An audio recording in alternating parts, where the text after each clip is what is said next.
প্রতিদিনই যেন চরম আতঙ্কে দিন পার করতে হচ্ছে অসহায় গাজাবাসীদের। প্রায় ৭ মাস ধরে চলা এই নির্যাতনের শেষ কোথায় তা জানা নেই কারো। অধিকৃত পশ্চিম তীরে অভিযান অব্যাহত রেখেছে দখলদার ইসরায়েলি বাহিনী। তুলকারম শহরের কাছে দেইর আল ঘুশুন গ্রামে রাতারাতি অভিযানে বেশ কয়েকজন ফিলিস্তিনি নিহত হয়েছেন।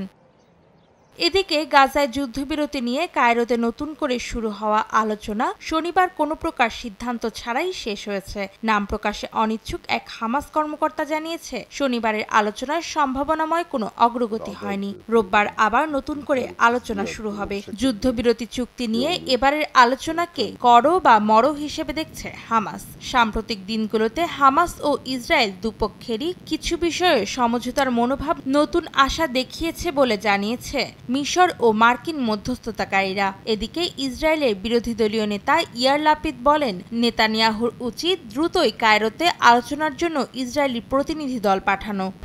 1, 2, 3 ঢাকায় জমি জিতে নিন 100% ক্যাশব্যাক সহ 20 কোটি টাকার পুরস্কার।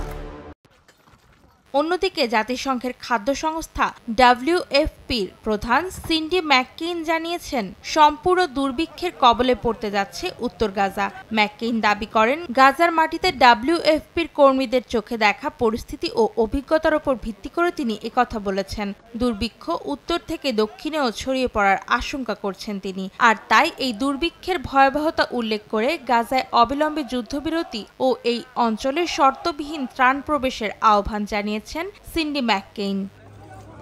অন্তরা সেন, সময় সংবাদ।